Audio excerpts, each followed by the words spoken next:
Today, the soldiers of USASOC will demonstrate just some of the Army's special operations capabilities, which we employ throughout the world. Formed before the War of Independence to scout and skirmish in the French and Indian Wars, U.S. Army Rangers were the first to land on D-Day and have been involved in every major conflict before and since.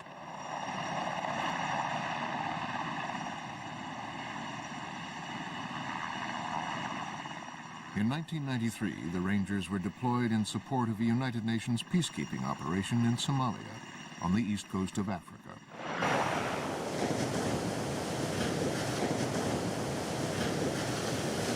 Mogadishu, the capital of Somalia, was the most dangerous city in the world.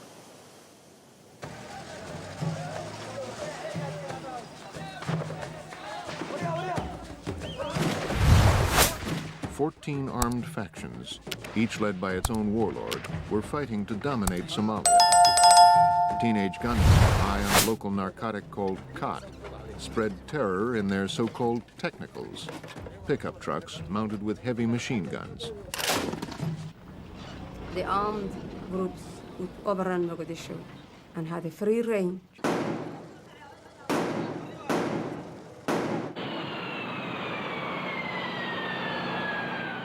On August 26, 1993, a U.S. Army task force flew into Mogadishu. 440 elite troops from Delta Force and the U.S. Rangers. Mogadishu's main airport is on the seafront, quartered in a now deserted hangar on the perimeter of the main airstrip. The Rangers could be ready to go within minutes of the order to move out.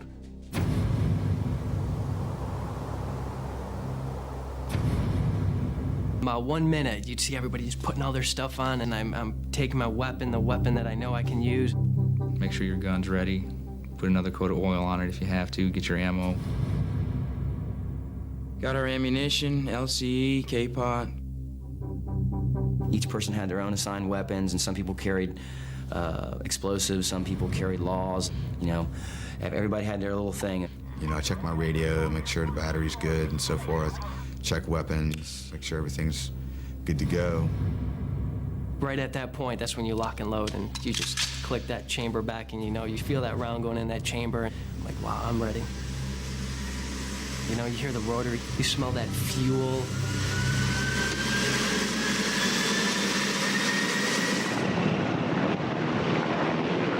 There's this huge sense of urgency anytime a helicopter flies. It's such a violent machine. It shakes and it screams, and you're going someplace and you see these guns hanging off the side and all these men with weapons. A total sense of power being in that helicopter over that city. You know, I don't like to. The Rangers' mission was to capture a local warlord named Mohammed Aidid. Aidid had been the most successful general in the vicious civil war that had torn Somalia apart. His ambition now was to unite the country under his own rule. Aidid's authority was absolute and feudal within his main power base in South Mogadishu. We were told that there's a lot of clan fighting, and the ringleader was Aidid. He was doing most of it, you know, because he was the main clan leader causing all the disturbances. October 3rd, 1993 was a Sunday. 17 helicopters take off from their base at the airport. This raid will take the Rangers into the heart of Aidid's territory. According to an intelligence tip, Aidid is meeting with 20 of his top lieutenants next door to the Olympic Hotel. As they fly to the target, military cameras record the action. 115 men leave on an operation planned to last 90 minutes, but they will not return for 17 hours. When we were coming into the objective, we were usually pretty low and flying fast. After the rotor wash from the helicopter kicked up so much sand that there was zero visibility. You lose a lot of sight of the ground. They spotted men with heavy weapons going into the building directly across from the target building. 2 door gunners just started screaming, "Go, go, go! We're taking fire, get out of the bird." They kick the ropes, and then guys start going down the ropes. Yeah, it was fast. You get on the rope and you're just down in a heartbeat. Active building, and we pretty much just keep a perimeter, nobody in, nobody out. You had fire coming from every direction, basically, from every intersection. It wasn't well-aimed marksmanship. It was stick that AK-47 out around the wall, let it go, and come back, you know, and you're just... And bullets do make a very distinct sound when they go by your head. And I can just remember Sergeant Eversman telling me, you know, more, find some cover, more, you know, because I was out in the open. And it still didn't register, you know, what was going on until people started getting hit. In 42 hours, after roping down from their helicopters, the Rangers seal off all the streets around the Olympic Hotel. A convoy of 12 trucks arrives to drive them and any prisoners back to base. Delta Special Forces lead 20 of Aidid's lieutenants out of the target building. Aidid himself is not among them. The Black Hawk Super 6-1 was flying overhead giving cover and fire, and that's when I noticed that the RPG, or saw the RPG hit him in the tailbone. Like, it never came out of the turn, it just continued to go and go, and it was like slow motion. I just remember that bird just spinning out of control.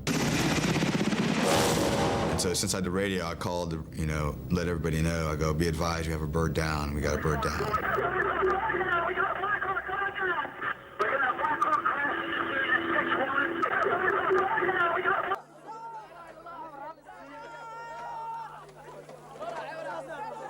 The next morning, Somalis celebrated the downing of not one, but 2 American helicopters. 18 Americans were dead. More than 80 were wounded. 1 was a prisoner. U.S. troops had come to help feed a starving Somalia. Now, Somalis dragged an American soldier's body through the streets.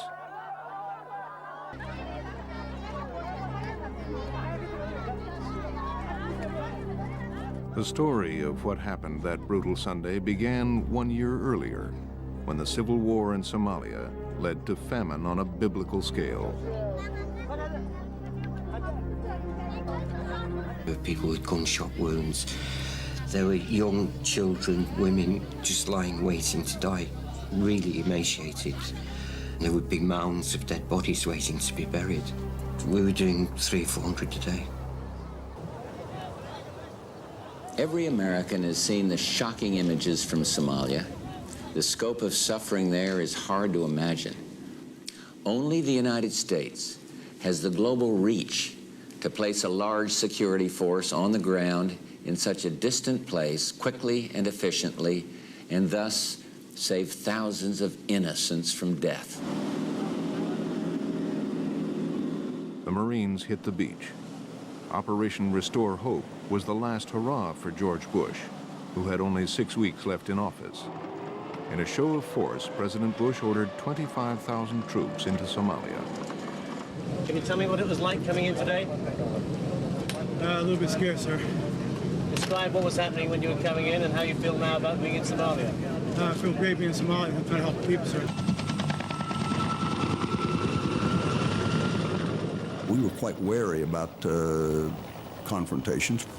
We'd seen what happened in Lebanon, and even though they might appear to be primitive and not have sophisticated weapons, they could do you a lot of damage, and we wanted to avoid that sort of problem. In the beginning, it was U.S. policy to avoid taking sides in the Civil War or picking fights with Somali warlords. The Somalis believed the U.S. troops were neutral and welcomed them everywhere.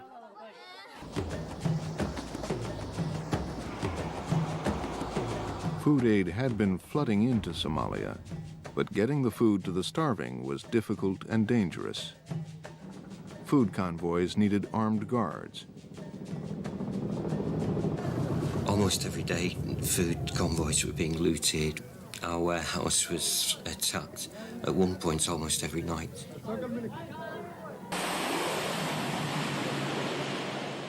President Clinton, like President Bush, was anxious to scale down the American military presence in Somalia and let the United Nations take charge. By March 1993, 21 different nations had sent their contingents to Somalia, and the whole nature of the mission was to change. From Pakistani bagpipers to Italian tank drivers, the new watchword was nation building. General Thomas Montgomery, who commanded the U.S. contingent, soon found that nation-building brought the UN into conflict with Aidid. Not working with the warlords, and this was threatening stuff for Aidid. Aidid didn't want any part of that. Despite his efforts, life was beginning to look more normal in Mogadishu. And years later, evidence would surface that at this moment, Aidid's forces were getting help from the Al-Qaeda terror network led by Osama bin Laden. Yes, we are friends.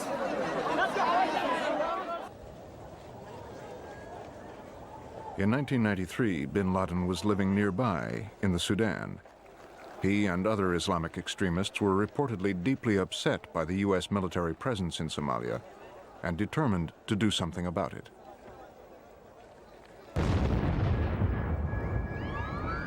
Five years later, based on evidence developed in its investigation of the 1998 bombings of the American embassies in Africa, the Justice Department would Whatever the truth of bin Laden's involvement in Somalia, in the summer of 1993, the increasing pressure on Mohammed Aidid was about to explode into violence against the UN forces. On Saturday, June 5th, the UN commander sent a Pakistani patrol into Aidid's part of town. Aidid's radio station, which had been pumping out anti-UN invective, was inside the Pakistani sector. The Pakistanis were to inspect an Aidid arms dump inside the same compound as the radio station. the whole city blew up at the same time. And so the UN went on the offensive. American gunships blasted Aidid's radio station and his weapons storage sites.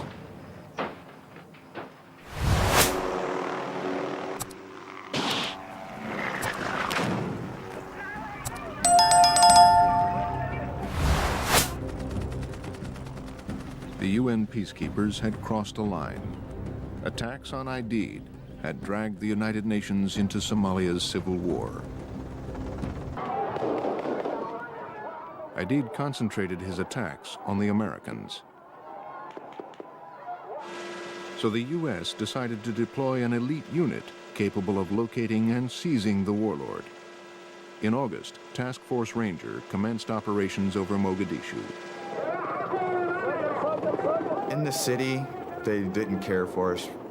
And I guess their culture, the biggest way of insulting somebody is showing them the bottom of their shoe. And people would take off their shoe and show it to us. And we always wondered if they were doing that to us because they didn't like us, or because we were hanging our legs out. So of course we're showing them the bottoms of our shoes. I always thought, well, maybe we're giving the wrong signal out.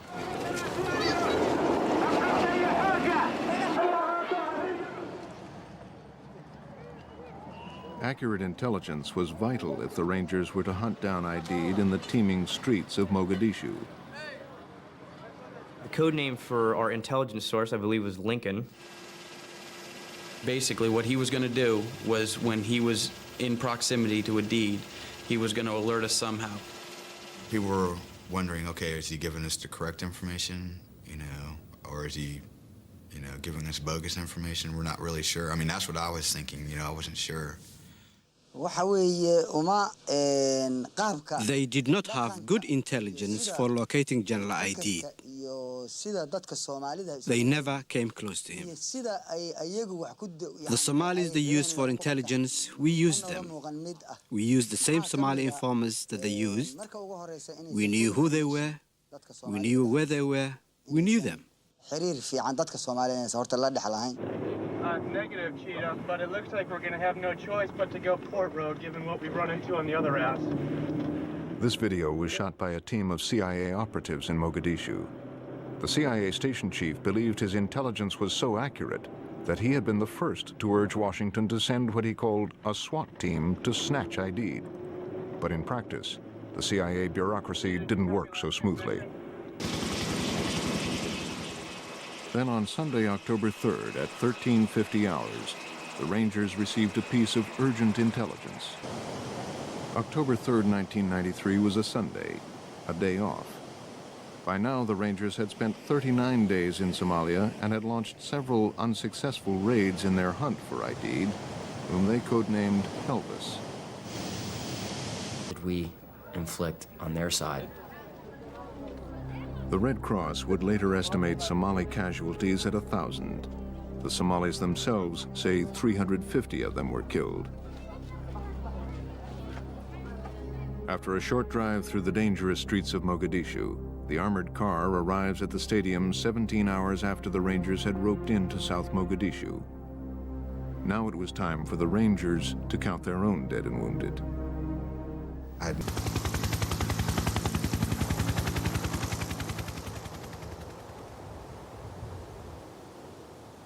My fellow Americans, let me express my thanks and my gratitude and my profound sympathy to the families of the young Americans who were killed in Somalia. My message to you is your country is grateful, and so is the rest of the world, and so are the vast majority of the Somali people. Our mission from this day forward is to increase our strength, do our job, bring our soldiers out, and bring them home.